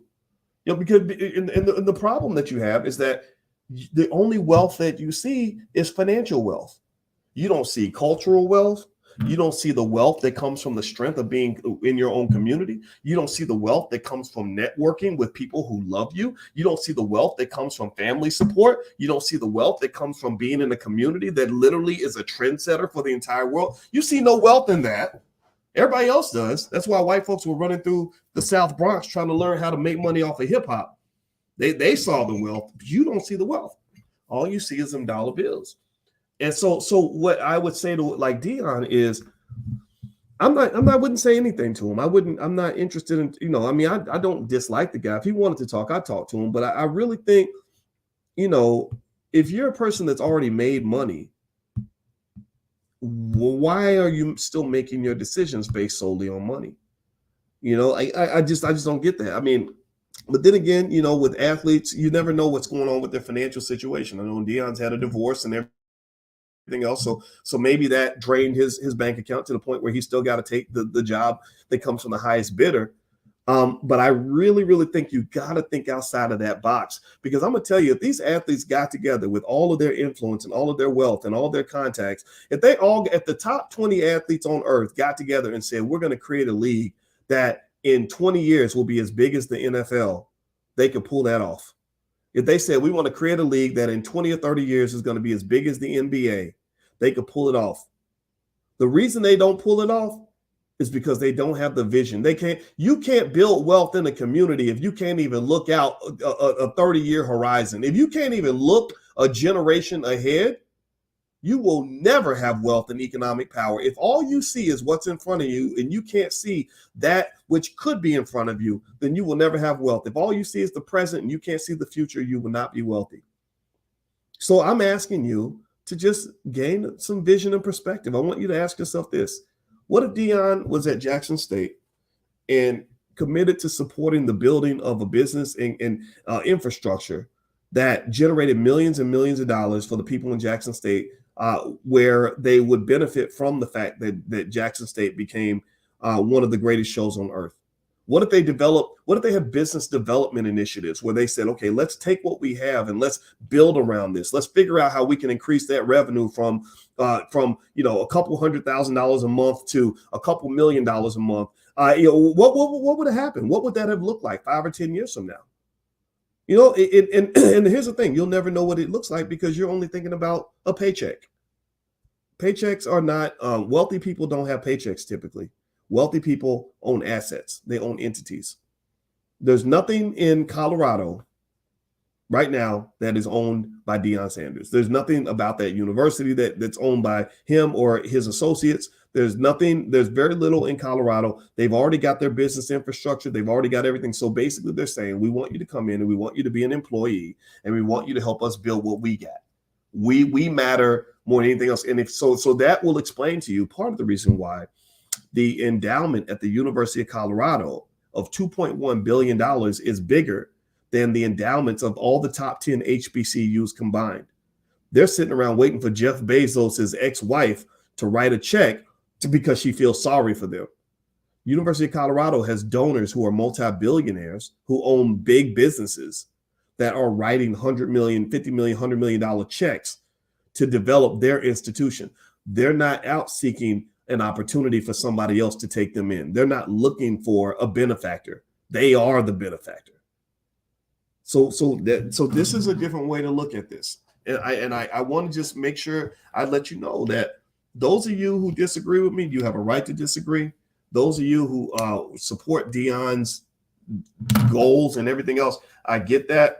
Big time college football. I'm a football fan. I'm an Ohio State Buckeye. That's where I graduated from. I watch football. Football is great. And I get it. But I can tell you, think about this. The best black athletes on the planet go to the big white universities, and the HBCUs are sitting back there starving. That don't make no sense. That only happens in the black community. Jewish people don't let go of their best and brightest. They don't sit in their best and brightest other places. They say, no, we need you to come back here and we need you to build something here so that the rest of us can benefit. That's a cultural thing. That's what, Kanye can be mad all day about the fact that the Jews own so much in media and everything else, but there was a plan to that. I read a whole book called How the Jews Invented Hollywood. It was called An Empire of Their Own, How the Jews Invented Hollywood. Great book, not anti-Semitic, none of that stuff. Excellent display of how a community comes together and builds an infrastructure that benefits everybody. They weren't just out here saying, how do I just get paid myself by going and kissing somebody's butt or attaching myself to something somebody else has going on. They literally started their own stuff. MGM, Warner Brothers, all these major platforms started because they had a vision that went beyond the next 2 or 3 or 4 or 5 years. They had a vision that went beyond one person getting a really big paycheck or a couple of people doing well financially. This happens all the time. This happens in music. This happens in sports. It happens everywhere. And you're used to that. You're used to that. That's why when somebody comes along and says, well, there's a different way to think about your community's economics, that's when you start having people come out and say, oh, you a hater. You pocket watching. Why you get your hand out that man's pockets? That's that Negroidian mentality. That's the Negro naysayer. The Negro naysayer finds a problem with every solution. But I give you a problem that you cannot solve, Negro naysayer. The problem you cannot solve is you cannot tell me why Black wealth has been dropping despite all the progress you made during integration, despite all the civil rights marches and all the praying and all the voting, all the Democratic Party no voting, no vucking campaigns and all this other nonsense that you get caught up in. Despite the fact that you've done that, you have been loyally showing up at church. You have been loyally showing up to the civil rights marches. You have been loyally voting in every election. Your wealth is going down. And I can tell you, as a person who has studied finance for the last 30 years in extreme detail at the very highest levels, your wealth is going down because you don't see the bigger picture, you don't see the long-term view, and you don't understand the hard work necessary to own something. If you want to understand where wealth comes from, I want you to go back. Anybody who's watching, any celebrity, any athlete, I want you to go back and I need you to go study how the NFL was created 100 years ago, how the Chicago Bears were purchased for like $200 and they're now worth billions of dollars a couple of generations later. I want you to see how the Green Bay Packers were purchased, I think, for $25,000 and it's now a multi-billion-dollar franchise just a few decades later. I need you to go study that and understand that the vision necessary to make that sacrifice so that you can actually have something that benefits more than just you and your personal bank account. Because again, if all you're doing is going for the fast, quick money, the white man got that all day. He'll easily buy. You can trick a short-sighted person, narrow-minded, short-sighted person out of their money very easily. That's how they got your ass on gentrification. That's how they got you on gentrification. They own your whole damn hood. You walking around your hood, you like, man, I grew up in these projects, and there wasn't no white folks around here, man. It was dope dealers and pimps and thugs. And now, man, now we got a damn Whole Foods and a dog park and a Starbucks and little white women walking their little poodles through the neighborhood. What the hell is this, man? Man, y'all did us wrong. Y'all did us wrong. Nah, bro, you own that whole hood. You could have bought those houses for a few $100 because nobody wanted to live there. But the problem was you were trained to want to leave and go out to the suburbs. You abandoned the hood. You mad because they came to your house. You're the spoiled little 8-year-old who's mad because another kid, a poor kid, came to your house and started playing with the toys that you don't play with no more. And you saw him playing with your toy and you got mad like he took your toy. You didn't want the damn toy. You know, you mad because he thought your woman was the most beautiful woman in the world and you neglected her, you abandoned her, you left her on the side. And now when somebody walks up and they notice how sexy your woman can be and they will love her up and they want to be with her, you're jealous and you like, man, these hoes ain't loyal. These hoes ain't loyal. No, you weren't loyal. You weren't loyal because you were looking for the bright, shiny object when you had the gold buried right in your backyard. You have a community, you have neighborhoods all across this country where we could have easily come together with a long-term view and bought property for dirt cheap. And you didn't do it. And so when white folks come in and they buy that same property and they build it up and make it into what they want to see it become, you're mad because you feel like they tricked you. They didn't trick you. You just wasn't paying attention when people like me were talking. You didn't listen. Kenny Gamble, they didn't trick him. Kenny Gamble out of Philadelphia was the entertainer who's in the Rock and Roll Hall of Fame. Him and Gamble and Huff have written so many songs. They're in the Rock and Roll Hall of Fame. When Kenny first got his money, Kenny went to a Jewish guy and said, what do I do with money? How do I manage money? His friends went out and bought Cadillacs and fur coats. It was making it rain at the club.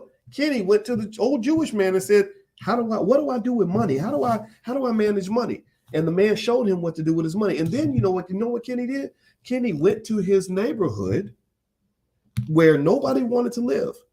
And he bought as many houses as he could. He bought every house he could get his hands on. And he just owned the property. And then he started helping with the cleanup of that community. He started dealing with the elements in the community that weren't good for the community, that made the community unsafe. And then years later, Kenny Gamble, now as a result of this, less than a generation later, Kenny Gamble is one of the biggest property owners in all of Philadelphia. Kenny Gamble owns some of the most prime real estate that you can have in the city of Philadelphia, and he owns a bunch of schools to go with it. Well, why did he do that? Well, because he had a long-term vision.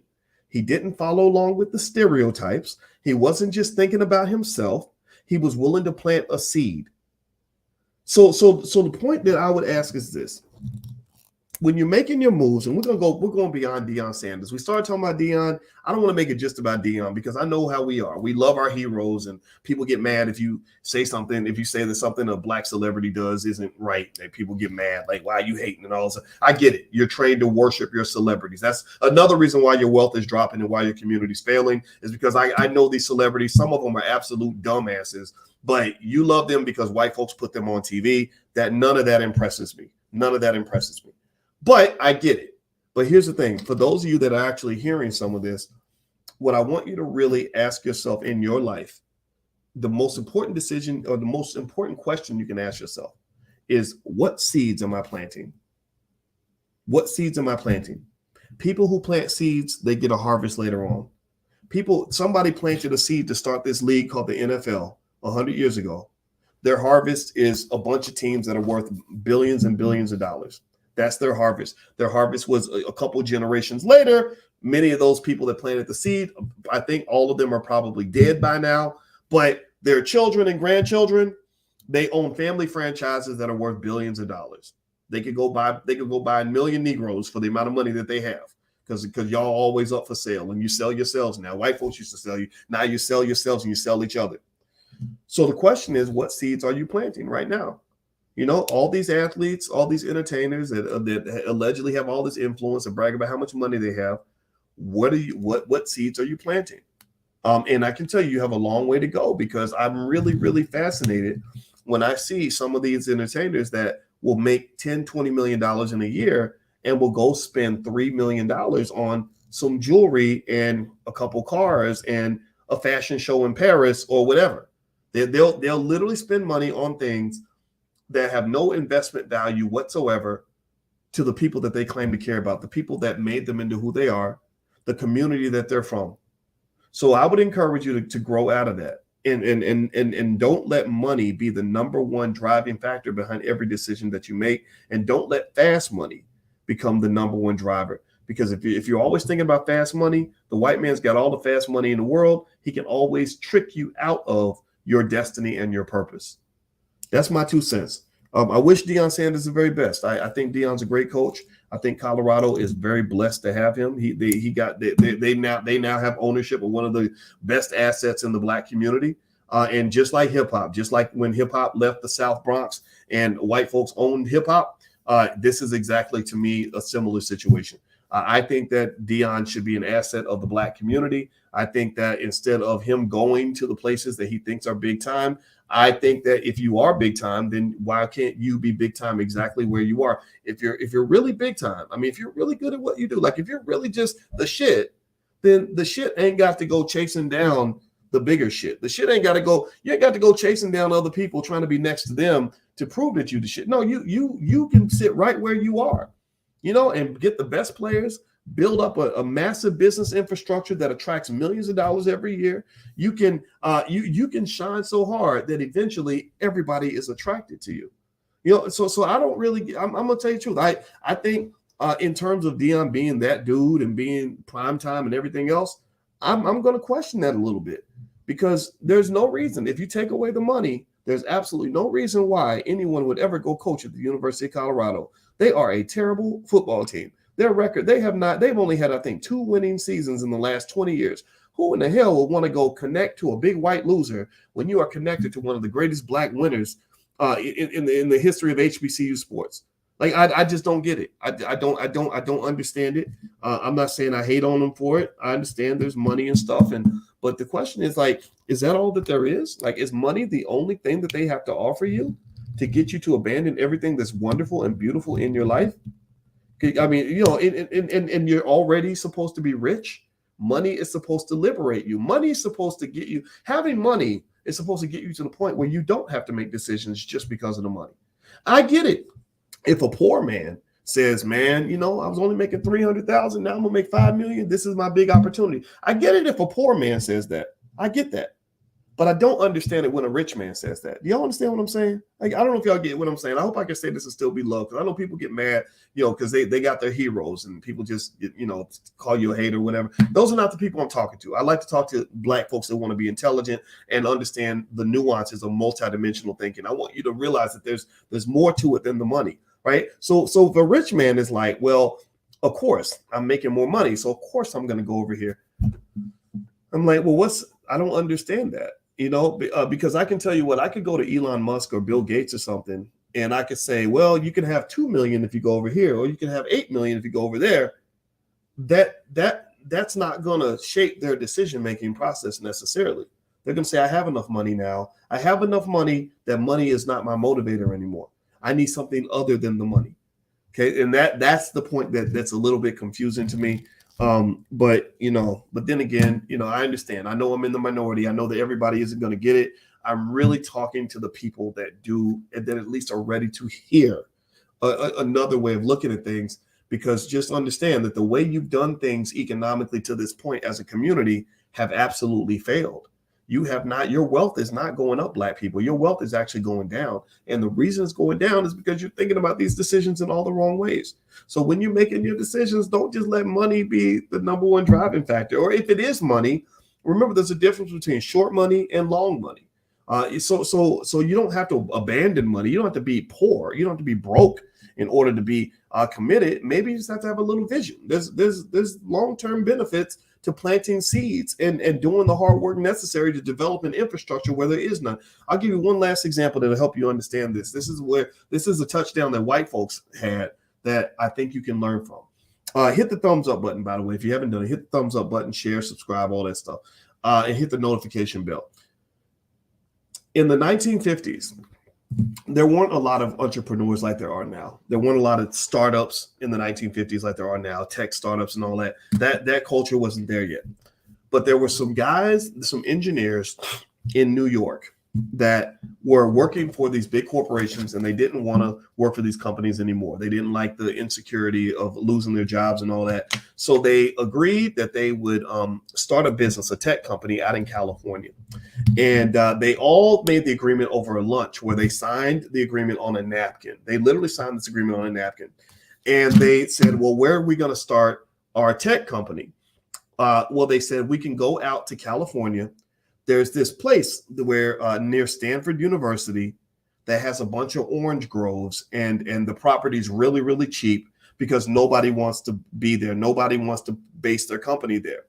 Well, so they went and they set up shop, and they set up near Stanford so they could pull the best students out of Stanford University to recruit them to work for their companies. And this area, and then eventually when they became successful, other businesses started coming. And the worth of that property started to rise because everybody wanted to be there. Do you know what that orange grove with that worthless property is called today? Can anybody guess what that property, that worthless property they went to, that abandoned space they went to, is called now? It's called Silicon Valley. Silicon Valley. Silicon Valley is responsible for producing, I think, the majority of America's wealth in the last 40 years. Silicon Valley is now a place that is so expensive that even if you make $250,000 a year, you're not really even rich in Silicon Valley because there's so much wealth that comes to that place. So what they did was they did the original prime time. They did some real prime shit. What they did was they said, we're going to go to a place that nobody wants to be. And we're not going to New York where the wealth is already located. We're not going to Los Angeles where Hollywood is. We're going to go to this property where everything's cheap and nobody wants to really work there. Nobody wants to build an office there. And we're going to make it into something special and plant long-term seeds. As a result, they created some of the most valuable real estate on the entire planet, and they own it all. They own the property. They own the businesses. They own the technology. They own probably $1 trillion in wealth or more, probably $2 or $3 trillion that literally they created out of thin air by believing in themselves and planting the seed and investing in themselves instead of trying to get up next to whatever somebody else got going on. That's what you probably could have had with the Negro Leagues. Invest in yourself. Invest in your own. You know, partner with other people if you want to, that's fine. But don't underestimate the value of what you got. So when I see Jackson State, I see a gold mine, a possibility. I see billions in wealth there. I see this land, this fertile soil that's sort of untouched to some extent, where you could create something that is magnificent. God is sending you all the signs to say, there's wealth here. Wealth, you gotta just dig a little bit. Be patient. Stick around. Plant some seeds, man. Your oil is in the ground. Just keep drilling. But we don't drill deep enough. We don't go deep. We don't go deep and we don't go long. We look for the next bright shiny thing. What the white man got going on? I want to be. Oh, he got something over here. I want to be. No, man. The real wealth in this country comes from one of the most valuable assets you'll ever own. It's an asset called time. And when you invest time into something, like raising that newborn baby that you fed every single day, and for 10, 15 years, you didn't think you had a whole lot because he was little, and then he grows up and becomes LeBron James or something, right? right? Like that's what wealth is. Wealth is like raising a newborn baby that looks tiny, and you're like, this baby can't be an NBA player. Hey, look at him. He only weighs 8 pounds. Like, what is this, right? But you have to have vision, and the vision is what pushes you to plant the seed and invest the time. So a smart parent is like, yeah, he's little now, and he can't read or write or do anything now.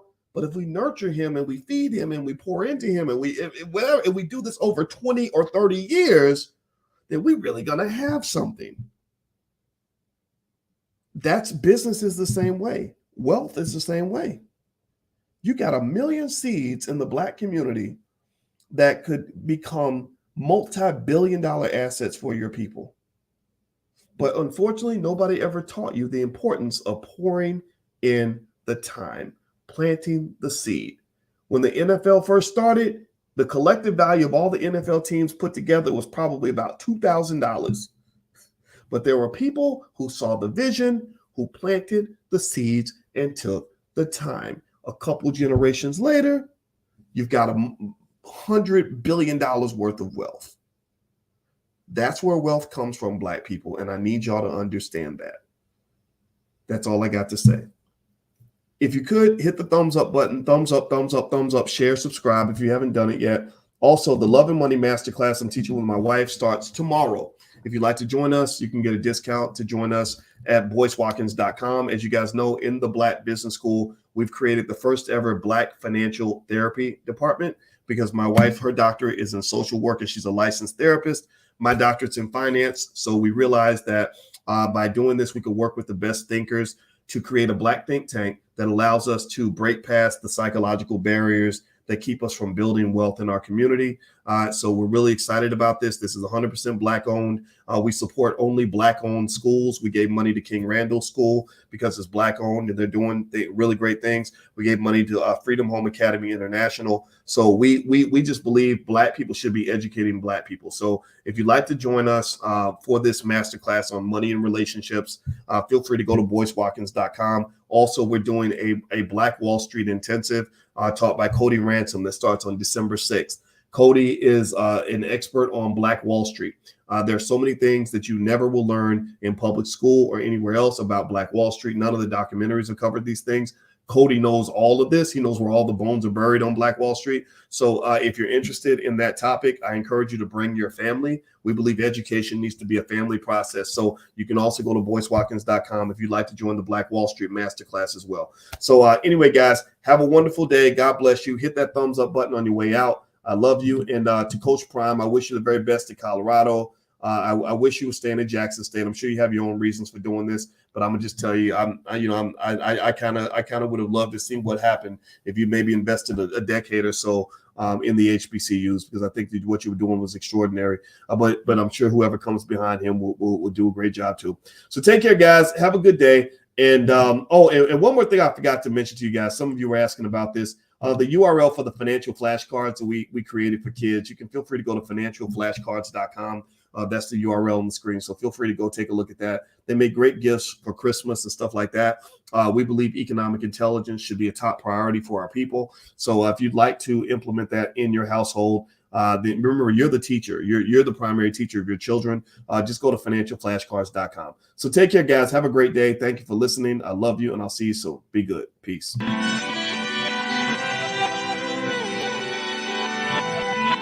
Here we are, clan the isms, cataclysm, great. Our people out here struggling, trying to make it in this state. Everybody out here doing it, but we the ones too late. Now family, we the ones who gotta delegate. Get that money in the power, never be fake. Stick to cosign for 3. What did he say? Create jobs, support our own. Educate the same and buy back your home. Got 3 degrees, triple 10. 3 PhDs, now we on the CNN. DBTV, let's talk about negligence. Ignorance is bliss, but we can turn it to intelligence. Believe none of what you hear, half of what you see. Let's break it down here on Dr. Boyce TV. Here we are.